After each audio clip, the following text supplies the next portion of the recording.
അപ്പൊ പറഞ്ഞല്ലോ, ഓർമ്മയുണ്ടല്ലോ, സംഗതി ഏക്കണം. സംഗതി ഏറ്റ ഇന്ന് രാത്രി എല്ലാരും കൂടെ ചേർന്ന് അടിച്ചു പൊളിക്കും. കള്ളിന് കള്ള, ഷാപ്പാടിന് ഷാപ്പാടോ, അങ്ങനെ എല്ലാം. സുലൈമാൻ എന്തായി? Everything okay. മൊത്തം എത്ര കഥനെയാന്ന് പറഞ്ഞത്? 1001. ഒരാൾക്ക് 10 വെച്ച കണക്ക്. അങ്ങനെ മൊത്തം 100. ഓക്കെ. നീ എത്ര കുടിച്ചു? ഞാൻ 4. പന 2, തെങ്ങ് 2. കള്ളിന്റെ കാര്യമല്ല, ഇത് എത്ര കുടിച്ചെന്നാ ചോദിച്ചത്? 3.5. നിന്റെ അണ്ടാവിനൊന്നും പോരല്ലോ മോനെ. 10 കഥനക്ക് തികയണം. അതെ, മൊത്തം 1001 കഥനയല്ലേ? നമ്മൾ 100 10 1000, ബാക്കി 1 കഥന. കേറി പൊടി കൊടുന്ന്. സുലൈമാനെ, മറ്റേ സാധനം റെഡിയല്ലേ? ഓഡിയോ കാസ്റ്റ് അല്ലേ? അതിവന്റെ ഭദ്രമായിട്ടിരിക്കല്ലേ? Everything okay. അപ്പൊ നമുക്ക് അതെ, സംഭവം ഇരുന്നിട്ടാണോ നിന്നിട്ടാണോ? അത് പിന്നെ കഥനയുടെ സൈസ് അനുസരിച്ചിരിക്കും.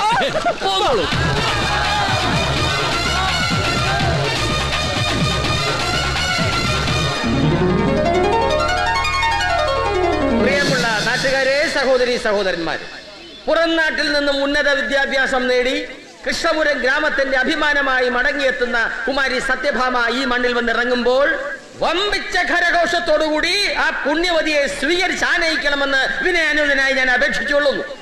സ്വീകരണ ചടങ്ങിനെ കുറിച്ചുള്ള കാര്യപരിപാടികൾ വിശദീകരിക്കുവാൻ ഞാൻ ശ്രീമാൻ കൊപ്രാപുരയ്ക്കൽ കർണനെ ക്ഷണിച്ചുകൊള്ളുന്നു. തുടർന്ന് നടക്കുന്ന സമൂഹ സദ്യയിൽ നല്ലവരെ എല്ലാ നാട്ടുകാരും പങ്കെടുത്ത് വിജയിപ്പിക്കണമെന്ന് അഭ്യർത്ഥിക്കുകയാണ്, അപേക്ഷിക്കുകയാണ്.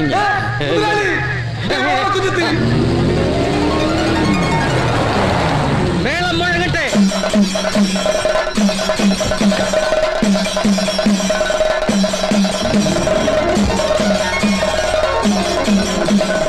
സത്യഭാമേ, ശ്രീനാളിനെ വന്നതിൽ അച്ഛന്റെ സന്തോഷം. മോളെ 1001 കഥനെയാണ് പൊട്ടാൻ പോകുന്നത്. ചെയ്യട്ടോ.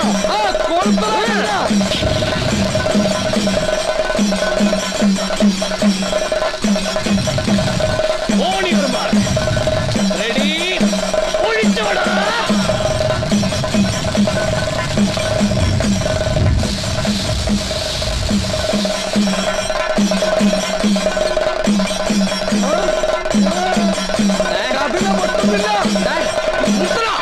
കഥന പൊട്ടുന്നില്ല. എന്തോ സംഭവിച്ചു?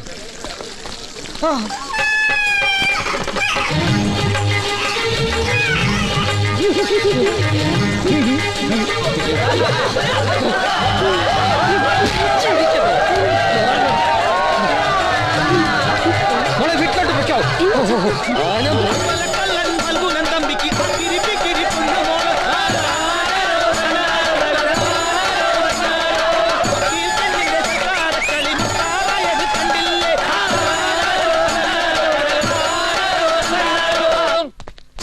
അവനെ മൂക്കൊണ്ട് ഇച്ഛ വരപ്പിക്കും ഞാൻ. കഷ്ടത്തിന്റെ സായാഹ്നം വർഷത്തിന്റെ നാട്ടുകാരുടെ മുന്നേ എന്നെ മോളെ ഇച്ഛ വരപ്പിച്ചപ്പോ സമാധാനമായല്ലോ.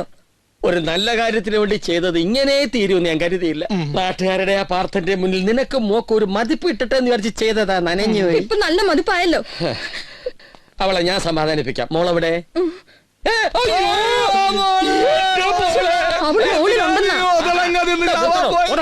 തേങ്ങ എന്തെന്നില്ല. അവള് മേളിലുണ്ട്. ഞാൻ തെറ്റിദ്ധരിച്ചു. മോളെ മോളെ ഭാമ ഒന്ന് വാതിൽ തുറക്ക്. മോളെ മോളെ ഭാമ ഒന്ന് വാതിൽ തുറക്ക്. അച്ഛൻ പറയുന്നത് ഒന്ന് കേക്ക് മോളെ. അച്ഛൻ പറയുന്നത് കേൾക്ക് മോളെ. മോക്ക് നാണക്കേട് ഉണ്ടായിട്ടുണ്ടെങ്കിൽ എന്ത് പ്രായശ്ചിത്തം വേണേലും അച്ഛൻ ചെയ്യാം. മീശ പഠിക്കണോ? പഠിക്കാം. തല മൊട്ടയടിക്കണോ? അടിക്കാം. തല മൊട്ടയടിച്ച് തലയിൽ ചന്ദ്രൻ തേച്ച് തീക്കുഴി നടക്കണം. വേണമെങ്കിൽ അതും ചെയ്യാം.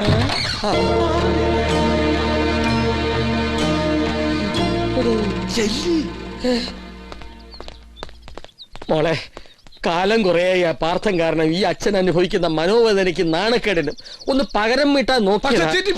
അതെ, പകരം വീട്ടാൻ തക്കവണ്ണമുള്ള ഒരു തെറ്റും അച്ഛനോട് പാർത്ഥേട്ടൻ ചെയ്തതായി എനിക്ക് തോന്നുന്നില്ല. അച്ഛന്റെ പെങ്ങളുടെ മോനല്ലേ, പോരെങ്കിൽ എന്റെ മുറച്ചെറുക്കനും. മോളെ, അവൻ മുറച്ചെറുക്കനല്ല, കുറുക്കനാ. കാലൻ, കരിങ്കാലൻ. അച്ഛന്റെ ഉയരെടുക്കാൻ അവൻ കാലവാസം കൊണ്ട് നടക്കുക. അതെ, ദൈവങ്ങളെ തെറി പറഞ്ഞു നടന്നിരുന്ന അവനിപ്പോ ക്ഷേത്രഭരണം കിട്ടണം. പൂട്ടിക്കിടക്കുന്ന ക്ഷേത്രത്തിന്റെ താക്കോൽ അച്ഛൻ്റെ വസൂലാക്കി അതിനകത്തുള്ളത് മുഴുവൻ കട്ടുപിടിക്കണം. എന്നിട്ട് ആ പഴി അച്ഛന്റെ തലയിൽ ചാരി എന്നെ അകത്താക്കണം. അത് അവന്റെ ലക്ഷ്യം. അതെ, ഇതൊന്നും അറിയാതെയാണ് മോൾ അച്ഛന് പഴി ചാരുന്നത്. പണ്ഡിറ്റ് ജവഹർലാൽ ഇന്ദിരാജി എന്ന പോലെ, സുൽഫിക്കർ അലി ഭൂട്ടോയ്ക്ക് ബേനസീർ എന്ന പോലെ അച്ഛന്റെ പിന്നിലെ ശക്തിയായി നിന്നെ നിർത്തി അവനോട് പകരം വീട്ടാമെന്ന് അച്ഛൻ കണക്കുകൂട്ടി. അതിനാ ഇതൊക്കെ ചെയ്തത്. വേണ്ട, എല്ലാം അവസാനിപ്പിച്ചേക്കാം. താക്കോൽ കൊടുത്ത് ഭരണം ഏൽപ്പിക്കാം. എല്ലാം കട്ടുമുടിക്കട്ടെ. എന്നിട്ട് പല്ല് കൊഴിഞ്ഞ സിംഹത്തെ പോലെ ഈ ഫൽഗുനൻ തമ്പി ഈ ചെറിയ വീട്ടിലെ ഏതെങ്കിലും ഒരു ഇടനാഴിയിൽ ജീവിതകാലം മുഴുവൻ ചുരുട്ട് കുടിക്കുള്ള ആ ദയനീയ ദൃശ്യം കണ്ടു നിൽക്കാനുള്ള കരുത്തി കരുതലില്ല. പതറരുത്. ജാൻസി റാണി ഇട്ട് തന്ന് ഞമ്മളെ രക്ഷപ്പെടുത്തിയ പൊന്നാര മോനെ.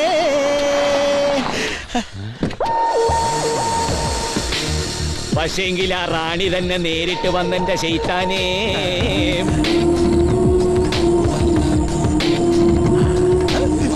എന്തായി ശങ്കിച്ചു നോക്കുന്നേ? മനസ്സിലായില്ലേ എന്നെ? കൃഷ്ണഭർത്തെ ജാൻസി റാണി, അതാണല്ലോ നിങ്ങൾ എനിക്ക് കൽപ്പിച്ച പേര്. അയ്യോ, അതൊരു തെറ്റിദ്ധാരണയുടെ പുറത്തങ്ങോട്ട് പറഞ്ഞു പോയതല്ലേ. അബദ്ധായി ഇന്നിപ്പോ അങ്ങോട്ട് തോന്നുന്നു. കാരണം യഥാർത്ഥ ജാൻസി റാണി ഒരു പടയുടെ മുമ്പിലും തോറ്റ് പിന്മാറിയിട്ടില്ലല്ലോ. ഒരുതി അങ്ങോട്ട് നേടിയിട്ടല്ലേ ഉള്ളൂ. പിന്നെ ഒടുവിലൊരു വീരചരമവും. ഇതങ്ങനെയല്ലോ, വാലും ചുരുട്ടി ഓടുകയായിരുന്നില്ലേ കൃഷ്ണപുരത്തെ ആൺപടയുടെ മുമ്പിലെ. എന്താ സുലൈമാൻ തിരുമേനി? ഈ പറഞ്ഞ ആൺപടയുടെ നേതാവ് താങ്കളാണല്ലോ, ശത്രുപക്ഷത്തിന്റെ അച്ഛൻ. പക്ഷേ ഈ നേതാവിന് ഇന്നലെ കവലയിൽ കാണിച്ച പോലെ തട്ടുപൊളിപ്പം വിദ്യകളെ വശമുള്ളൂ. നെഞ്ചുവരിച്ചു നിന്ന് പോരാടാനുള്ള ചങ്കൂറ്റുണ്ടോ? എന്താ നീ ഉദ്ദേശിച്ചത്? പറയാം. അച്ഛനോടുള്ള ശത്രുത ഇവിടുത്തെ ബാലഗോപാല ക്ഷേത്രത്തിന്റെ ഭരണത്തെ ചൊല്ലിയല്ലേ. അച്ഛന്റെ കൈവശമുള്ള ക്ഷേത്രത്തിന്റെ താക്കോൽ എന്നേക്കുമായി കൈക്കലാക്കണം. അതല്ലേ പരമമായ ലക്ഷ്യം. അപ്പോ വന്നുടനെ ചേച്ചി കാര്യങ്ങളൊക്കെ അറിഞ്ഞൂല്ലേ? അറിഞ്ഞു. താക്കോലിന്റെ സ്ഥാനം അച്ഛൻ കിടക്കുന്ന ആവണിക്കെട്ടിന്റെ തലയ്ക്ക് തന്നെയാ. അതെടുക്കാനുള്ള ചങ്കുറപ്പുണ്ടോ? നാവിൻ തുമ്പത്തെ വികട സരസ്വതിക്കൊപ്പം മഹാഭാരതത്തിലെ പാർത്ഥന്റെ ബുദ്ധിയും ശൗര്യവും ഈ പാർത്ഥനുണ്ടോന്ന് കാണട്ടെ. നിന്റെ അച്ഛനാ ഫൽഗുനൻ തമ്പിയുടെ ആവണിക്കട്ടിലിന്റെ അടിയിലിരിക്കുന്ന താക്കോലെടുത്ത് നിന്റെ കയ്യിൽ തന്ന നീ എനിക്ക് എന്ത് തരും? നിങ്ങളൊരാണാണെന്ന് സമ്മതിക്കും. അതുപോലെ എന്ത് തരും? എന്തും. സുലൈമാനെ എന്തും തരും.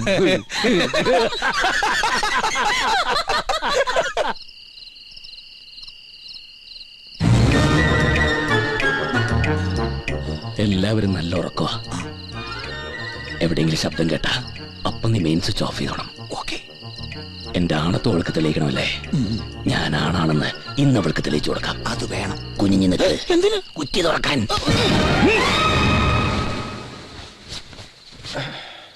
കൃഷ്ണ ഗുരുവായൂരപ്പാ.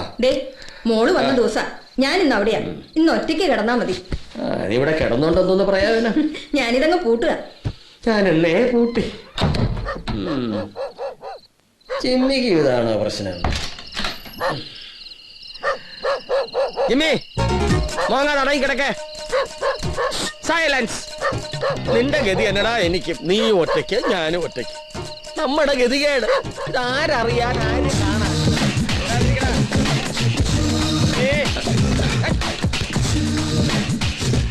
ഓ, എന്തൊരു സ്ഥലം. ഇവിടെ നിൽക്കാൻ വയ്യ, കിടക്കാം.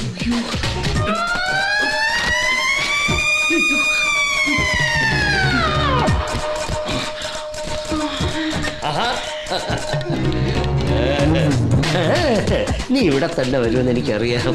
പാടിയ വായും ആടിയ കാലും വെറുതെ ഇരിക്കില്ല. താരേ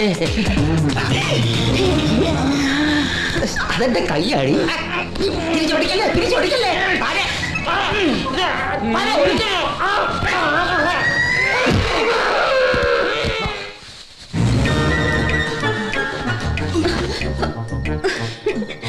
ഇതിനൊക്കെ ആരെങ്കിലും ഇങ്ങനെ കാല് പിടിക്കോ? മോളെ കെട്ടിക്കാറായി. എന്നിട്ടാ എഴുന്നേക്ക്. എന്തെങ്കിലും ആട്ടെ. വാ. ഇതെന്നാ തടി കൂടിയോ? ഇല്ലല്ലോ. കൂടിയോ?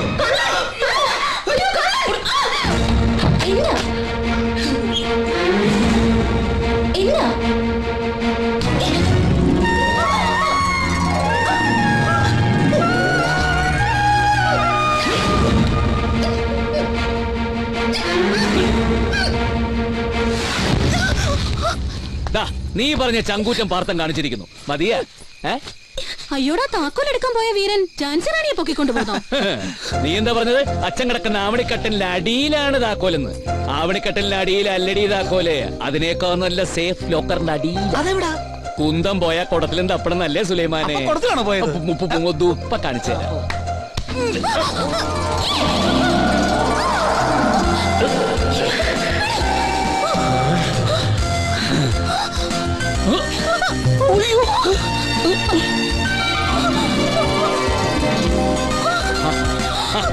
എടീ, നീ മനസ്സിനകത്ത് കാണുമ്പോഴേ ഈ പാർത്ഥം മാനത്ത് കാണും. എന്നാ നിന്റെ അച്ഛന്റെ തലയുടെ അടിയിൽ തന്നെ കൊണ്ടുവച്ച് പണ്ടാറടങ്ങ്. എന്നെടുത്തെടുത്ത് തന്നെ വെച്ചേക്കാം. ഇത്തരം കുറുക്കു വഴി കൂടെ അല്ല പ്രാർത്ഥന തോൽപ്പിക്കേണ്ടത്. പോടി അവിടുന്ന്. പോകാനോ? അങ്ങനെ പറ്റില്ലല്ലോ. എടുത്തു കൊണ്ടുവന്ന പോലെ തന്നെ തിരികെ കൊണ്ടാക്കാൻ. സുലൈമാനെ കൊണ്ടാക്കടാ. അത് പോരാ. പിന്നെ ആരാണോ എന്നെ ഇവിടെ കൊണ്ടുവന്ന് അവർ തന്നെ എന്നെ തിരിച്ചു കൊണ്ടുവരും. അതിന് നിന്റെ മറ്റവൻ വരും. സുലൈമാനെ, എന്നെ എന്തിനാ വിളിക്കുന്നത്? ഞാനാണ് ഇവളുടെ മറ്റവൻ. എന്നാ ഞാൻ പോവില്ല. വേണ്ട, ഇവിടെ എങ്ങാനും കിടന്ന് പണ്ടാറടങ്ങ്. ഇവിടെ എങ്ങനെയല്ല, ഇവിടെ തന്നെ കിടക്കാൻ പോകും. സുലൈമാനെ, ഞാൻ ഇല്ല, നിങ്ങൾ അഡ്ജസ്റ്റ് ചെയ്യും. പെണ്ണെ, നിനക്കെന്നെ അറിഞ്ഞൂടാ. എന്റെ കൺട്രോൾ തെറ്റിയാ പിന്നെ പിടിച്ചാ കിട്ടില്ല. അതെ അതെ, പണ്ട് ഇതേപോലെ ഇവന്റെ കൺട്രോൾ പോയിട്ട് തിരിച്ചു കൊണ്ടുവരാം. ഞങ്ങൾ വിട്ട പാട്. അല്ലെങ്കിൽ ഞങ്ങൾ പോവുക. പൊങ്കുടി, ഇവിടെ എന്തെങ്കിലും നടക്കും. അയ്യേ ശവം. പൊങ്കുടി, പടക്കവും തീപ്പെട്ടി ഒരുമിച്ചിരിക്കുന്നത് പൊട്ടൂലേ? പൊട്ടട്ടെ.